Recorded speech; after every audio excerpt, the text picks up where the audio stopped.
Hi, I'm Cynthia Schiller. Please like and subscribe where we're helping you one day at a time. We're going to talk about deception.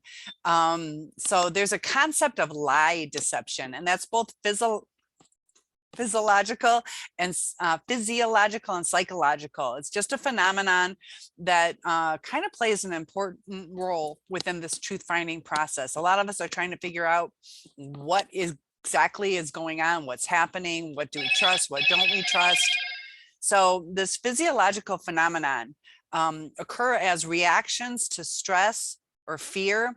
So when we're under stress or some serious threats within our nervous system, will inhibit sometimes salivation, and our digestive processes will change. And due to that, it results in a dry mouth. So I did a video on how to detect lies. So sometimes you'll see them do a hard swallow. They'll often kind of bring their lips in. They also will have, their blood pressure will change. They'll get a little more flushed sometimes. Their eyes are going to start to move. The breathing goes different. They start to sweat, and they're starting to go through this, do I freeze? Do I do fight or flight? So their mental processes are going on, trying to figure out how to handle this deception that they are just dying to give, because they just don't want to handle the truth. They take very little accountability for things. And the reason people lie is for self-promotion. So that's why the grandiose narcissist will say, that they're this great person, that they have all this experience, and they elaborate on things that aren't necessarily true. They make them bigger than the real picture. And it's just to serve a self-interest. So sometimes people will do social lies, and that's when social and then the word lies. They'll lie within society. And they do that to just avoid awkward situations where they don't necessarily want to tell the truth about themselves. It's just too awkward. So let's say you were a stripper and you went to church and you just didn't feel comfortable. Sometimes people will do that as a way to just kind of avoid certain things. And the narcissist does that too, where they don't want to tell people everything about them because they have a fear of what people are going to think. Sometimes it's privacy concerns. I have said before, sometimes you have this creepy looking person who you feel threatened by. You don't have to tell them you're single. You don't have to tell them your address. You don't have to tell them what time you get off of work. So sometimes it's privacy or for protection, where your safety could be at hand if you tell them exactly what's going on. So there's different kinds of lies. We got our white lies, and it just kind of makes life easier sometimes, where it could be to reduce interpersonal conflicts. And there's also intentional and harmful self-serving lies. Sometimes people want to evade illegal acts. So they're not going to come forward on the crime that they committed or the abuse that they did. They don't want to take that responsibility. So just like we're seeing in this Amber Heard Johnny Depp case, the defaming, sometimes defrauding people. So she's doing it to kind of get back at him. But it's because she couldn't control him anymore. He was starting to take a stand. There's some reactive abuse going on, but she also just felt like she was out of control, and he didn't bow down to her as much as she wanted. There's also lying by commission, and omission. Lying by commission, you need to use like a lot of mental energy in that. And there's a lot of fabricating of information. Sometimes you can see these lies come to fruition because there's just too much information. And it gets a little confusing sometimes because there's so much information. Like, how would that be a lie? It seems like they know every detail, but it's too much detail sometimes. Usually people are a little bit more straightforward. They don't have to embellish it with, there were 16 red flowers and 4 blue, and they're just adding too much stuff to kind of try to prove the point. You'll also notice where they'll ask for an affirmation. Like I had with my second narc, where it was like, of course I'll do right by you. Why wouldn't I? Kind of like, are you buying this? Do I have to embellish it more, or are we good? Are you believing what I'm saying? So pay attention to that kind of stuff too. So lying by omission, they don't even have to say a word sometimes. They just purposely do not answer certain questions. So they don't have to take accountability. They leave it up to you to figure it out. You know, you'll ask a direct question and they'll be like, oh, you know. And you're like, I mean, I'm assuming, but I don't know. And so they don't validate your feelings, and they also don't come forward on what the truth really is. It's a concrete answer. They don't want to give it to you. So if you notice with the narcissist, they hate direct questions. They don't like to do it that way because it commits them to something. So there's also a lot of nonverbal behavior that goes on. And there's basically 6 facial expressions of emotions that people go through. You got your happy, sad, sometimes surprised, anger, like a disgust of something. You'll kind of do stuff with your face, and also fear. So those are basic emotions that we show through facial expressions.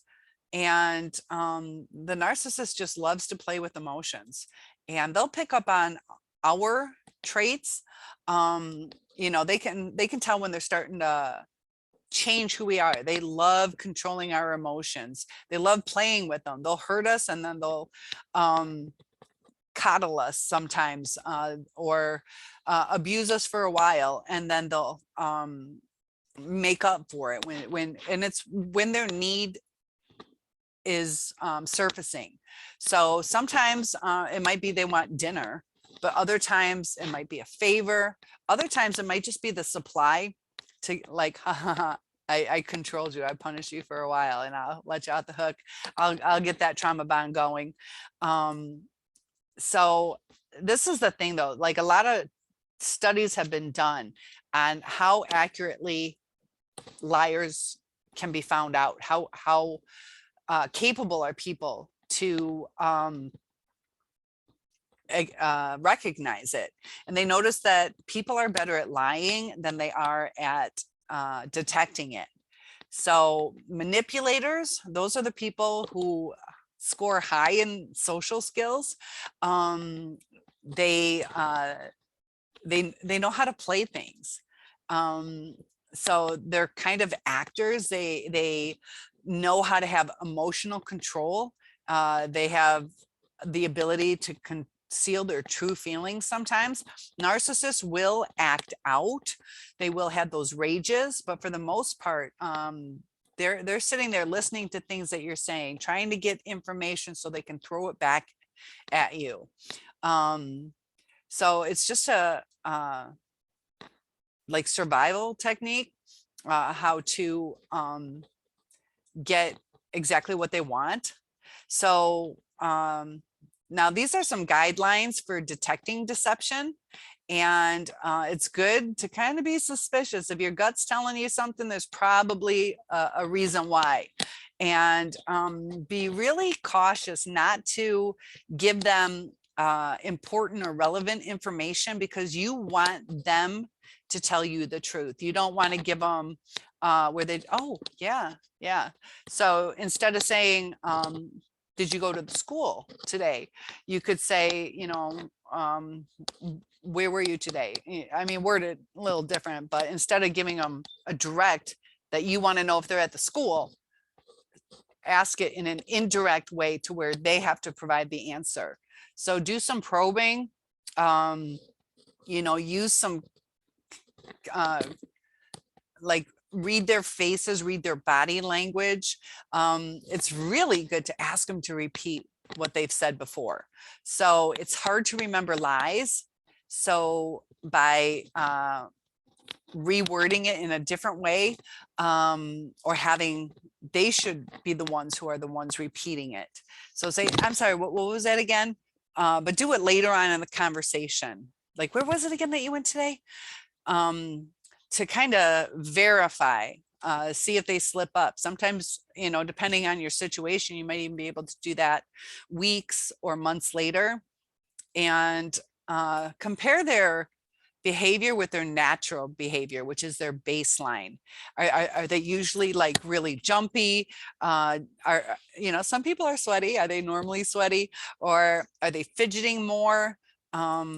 They also said, I did in another video, if their hands are facing away from you, if they start fidgeting with their foot, that if they're sitting like still, but they're moving their feet, they're trying to find some comfort. If they can't seem to get quite comfortable, if they block themselves, if they're trying to hide anything in here just by the way, you know, are they going like this, or are they crossing over? So there are verbal, nonverbal clues that we have, and that's a reaction to this high emotion.